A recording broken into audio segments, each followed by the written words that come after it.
abadikana ma'i fil jannah. Insyaallah Bang Rahman dan keluarga besar dan kita semua termasuk min ahlil jannah. Amin ya robbal. Amin ya robbal. Itu yang pertama. Lalu yang kedua, dengan nilai-nilai khitan kita diajarkan bagaimana menjadi orang yang syukur kepada Allah Subhanahu wa taala. Syukur dalam artian ucapan kauliah kita, betapa anugerah nikmat Allah Subhanahu wa taala. Nikmat yang luar biasa. Dikaruniai anak oleh Allah Subhanahu wa taala, syukur dengan apa? Dengan perbuatan fi'liyah kita.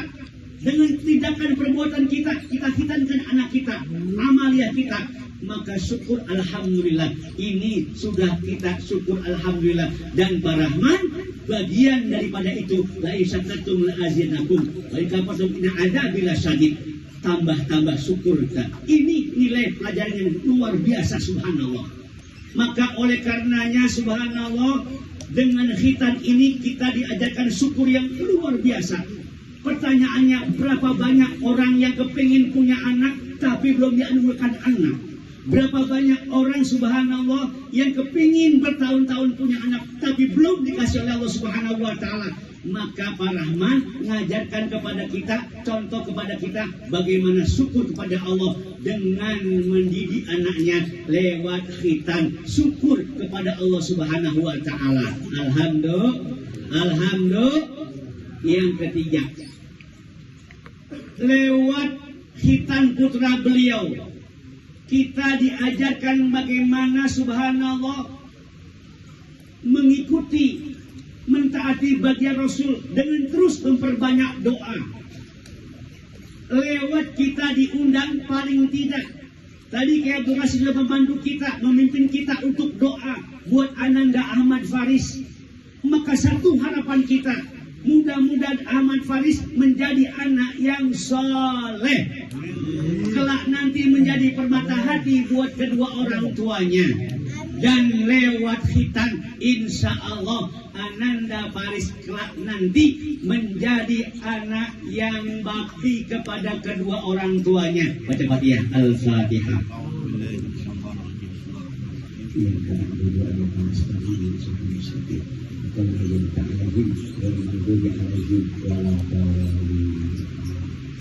Karena memang hebatnya begitu ayah bunda dalam Islam. Mau khitan ngundang tetangga, ngundang masyarakat, mau hajatan ngundang, semua kita dikasih tahu. Pokoknya mau pindah rumah diundang kita. Kenapa? Memang lewat doa-doa, lewat orang-orang yang kita undang, hadir keberkahan-keberkahan lewat mereka semuanya. Istaghfir minan nas min du'ail khair laka fa innal abda la yadri alisan yustajab wa yurham. Kita disuruh, Pak Abdul Rahman sudah berintimah sama baginda Rasul, undang kita dari subuh tadi. Bapak mohon hadir ya ke tempat saya jam 7 meskipun saya terlambat. Ya Allah, kenapa? Memang dari sononya begitu lah, batasannya. Jadi subhanallah, kita diundang kemari dalam rangka apa? Mendoakan. Kita nggak tahu doa siapa yang mendengar Allah Subhanahu wa taala. Paling tidak kita berharap kita surat yang dalam ikhlas karena Allah mendoakan Ananda Faris. Mudah-mudahan menjadi permata hati dan anak yang bakti kepada kedua orang tuanya. Amin ya robbal. Amin ya robbal. Yang berikutnya, Pak Rahman ngajarin kita nih, ngajarin buat anaknya bagaimana menjadi anak yang rajin bersedekah. Saya yakin dan percaya hari ini Pak Rahman, dia kuatkan hartanya, dia belikan minum, dia belikan besek, dia belikan jeruk, pisang, kacang, makan yang banyak.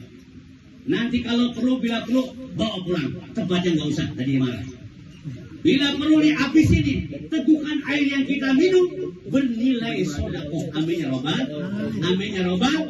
Dan sodakoh tanpa'al bala, menolak bala dan kehebatan sodakoh. Subhanallah. belum takdir Allah datang, itu yang namanya sedekah menjadi tameng, menjadi benteng buat orang-orang yang beriman, menjadi penolong buat orang-orang yang beriman. Masya Allah, itu hebatnya sedekah. Maka hari ini lewat pahala sedekah, mudah-mudahan Ananda Ahmad Faris kelak nanti menjadi orang yang kaya raya, hartawan, dermawan kayak bapaknya.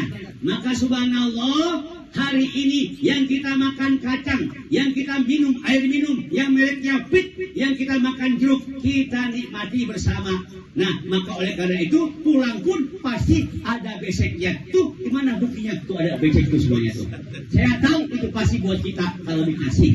Kalau enggak, nyengir, dimakan. Kan begitu kira-kira. Ya, Allah. Terakhir, kata saudara bayar 2 menit lagi. Lalu bagaimana kedudukan anak dalam Islam? Nah, ini yang paling penting nih. Anak itu Pak Abdul Rahman dan kita semua. Saya belajar dan kita semua belajar. Masya Allah, nggak ada yang sempurna. Ujian lewat anak kadang-kadang, ujian lewat istri kadang-kadang, ujian lewat tetangga kadang-kadang. Masya Allah, kita udah sabar banget, udah baik banget sama tetangga. Kadang-kadang tetangganya jutek yang minta ampun, pengennya yang marah aja sama tetangga. Saya mau tanya, ada tetangga di sini itu ada? Mana orangnya? Sombongnya minta ampun sama tetangga, enggak mau nanya, enggak mau datang kalau diundang. Di sini ada peraman, itu ada peraman, ada. Kagak datang orangnya. Kadang-kadang subhanallah sama orang sombongnya minta ampun, mentang-mentang kaya, berilmu, hebat segala-galanya, enggak mau dia menyapa, enggak mau tegur sapa. Saya mau tanya Pak Abdul Rahman, di sini ada begitu, ada Pak Rahman? Ada. Enggak datang orangnya. Masya Allah, subhanallah. Jadi subhanallah, ujian macam-macam. Kita diuji lewat anak. Ada anaknya yang rajin sholat, rajin ke masjid, bapaknya malesnya minta ampun. Di sini ada, di sana. Kadang-kadang azan Bang Haji Minan, Imam Haji Minan, komat sekali-kali Ustaz Haji Mansur. Imamnya kadang-kadang Ustaz Nopal. Pakai majalah datang, bersebal banget. Begitulah hadis sekalian, kita diuji dalam kehidupan kita. Maka subhanallah, anak dalam pandangan Islam satu. Anak itu satu, qurrata a'yun. Anak itu bermata hati ayah bunda. Maka sering-seringlah kita berdoa. Rabbana hablana min azwajina wa dzurriyyatina qurrata a'yun waj'alna lil muttaqina imama. Itu harapan kita. Sering-seringlah, meskipun nggak ada akhirnya, teruslah kita asah bibir kita, hati kita, niat kita, minta sama Allah biar ini anak-anak kita menjadi anak-anak yang soleh dan solehah. Amin. Kenapa bunda? Nanti itu yang namanya yang mengamankan pahala kita, ibadah kita yang terus mengalir anak kita bunda. Di akhirat nggak ditanya lulusan S berapa kau punya anak. S1 tidak, S2 kagak bakalan, S3 sudahan, S4, S2 kagak bakalan. Yang ditanya anak soleh apa kagak anak kita. Nanti kalau kita sudah mati, mau nggak tuh ngedoain kita?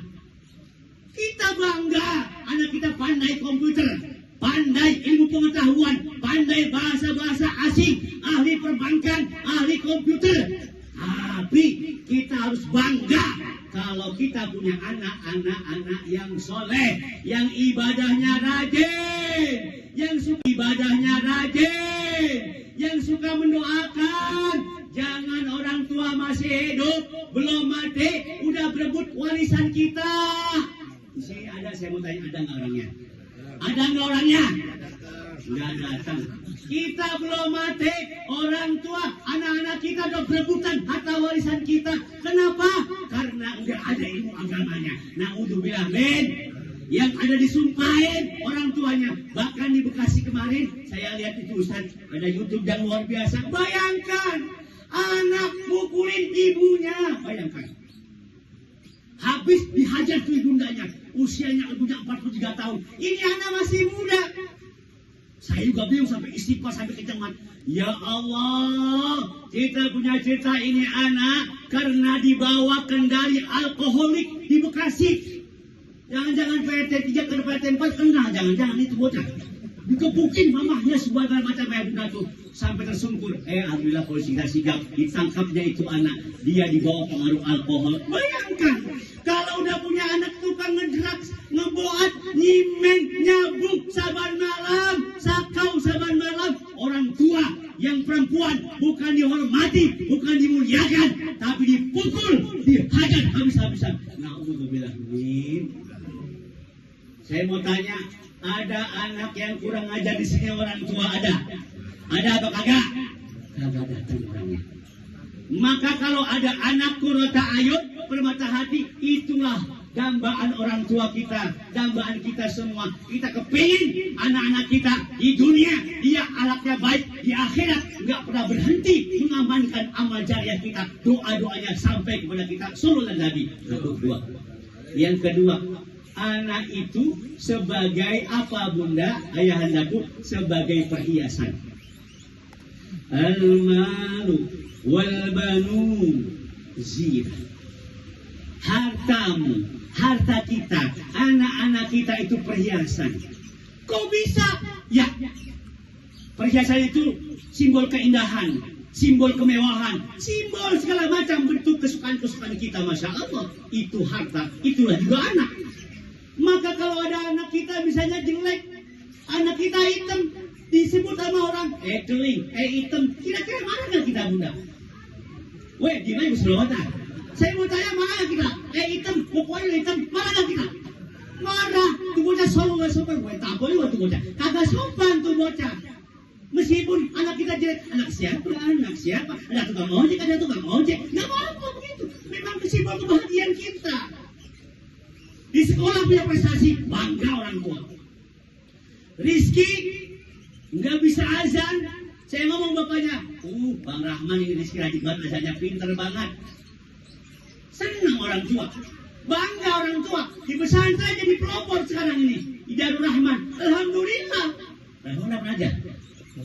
Darul Rahman apa aja? Darul Mukti ya di sini ya. Itu maksudnya itu. Subhanallah. Tampil, suka tampil, bangga kita. Perhiasan, zinatun. Yang kedua, ketiga, anak itu sebagai fitnah, cobaan. Wa'alamu annama amwalukum fitnah, cobaan buat kita. Masya Allah, dicoba lewat tingkah laku anak. Waktunya sholat belum bangun sholat, waktunya beribadah belum beribadah. Kadang-kadang lewat lalai ibadahnya, kita miris rasanya. Kadang-kadang berserta pengurus sama orang tua nggak sopan, kita rasanya bagaimana orang tua? Itu cobaan. Disuruh lawan sama orang tua, Masya Allah. Saya mau tanya, waktu kita masih muda, kira-kira kita sama orang tua galak apa kagak? Jadi ini sebelah banget ah. Woi, amarang kau kita stok pengor, galak yang minta ampun. Kalau ibadah malas, boro-boro kita mendoya orang tua kita. Betul? Betul. Di sini ada. Kagak datang orangnya. Kita dicoba lewat anak kita, disuruh sabar anak kita. 1, 2, 3, 4. Anak itu ayah bunda aduun. Kadang-kadang sebagai musuh. Kok bisa? Inna min azwajikum wa auladikum aduan lakum, musuh. Bagaimana nggak musuh tadi? Anak dengan pengaruh alkohol dia hajar habis-habisan bundanya. Seorang anak SMP, dia Bintaro sebabnya kalau tidak salah, ada anak SMP pintar dia bunuh neneknya, dia bunuh orang tua yang lakinya. Pernah dengar Ustaz? Anak SMP ternyata dia ahli komputer, ternyata dia ahli matematika, pandai. Inilah bicara akhlak ya bunda. Masya Allah, zaman kita sekarang ini luar biasa ya bunda. Diklik muncul orang telanjang. Bayangkan kalau yang lihat mayat orang telanjang ada Bu RT. Lah kalau yang ngeklik anak muda, bayangkan ya bunda. Masya Allah, zaman sekarang luar biasa. cobaan buat kita semua orang tua ya bunda. Anak sebagai musuh oleh karena dia tampil garang, tampil nggak taat, tampil nggak bakti sama kedua orang tuanya, melawan sama kedua orang tuanya. Orang tuanya dulu sholat, nggak mau dengar, nggak mau sholat, ke masjid nggak mau ke masjid. Kenapa? Karena bapaknya yang nggak sholat. Nah, di mana bisa berubah? Woi, habis waktunya. Kamu saja dong, lagi saja dong, lagi. Terakhir. Anak ini amanah. Ya ayyuhalladzina amanu qu anfusakum wa ahlikum naro. Kita disuruh jaga sekuat kita ya bunda. Memang sampai kita hidup. Maka kalau ada anak, dia bertua sekalipun, dia berbuat baik, beramal soleh, jadi panutan, jadi kudwah, di masyarakat jadi idola, di tempat kerja jadi idaman, setiap orang dimanapun dia berada jadi ingatan semua orang karena akhlaknya. Maka inilah setiap detak jantungnya, setiap langkahnya semua akan rebes kepada kedua orang tuanya. Sallallahu Nabi. Maka kalau kita sebagai anak menjadi orang yang baik, suka beramal soleh, maka akan sampai baik itu kepada kedua orang tua kita. Mudah-mudahan kita menjadi anak-anak yang soleh dan soleha dan menjadi amanah buat orang tua kita dan anak-anak kita. Tentunya kita berharap semua cobaan-cobaan hidup ini lewat anak kita terselamatkan kita dari api neraka. Amin ya robbal. Demikian. Assalamualaikum warahmatullahi wabarakatuh. Alhamdulillah.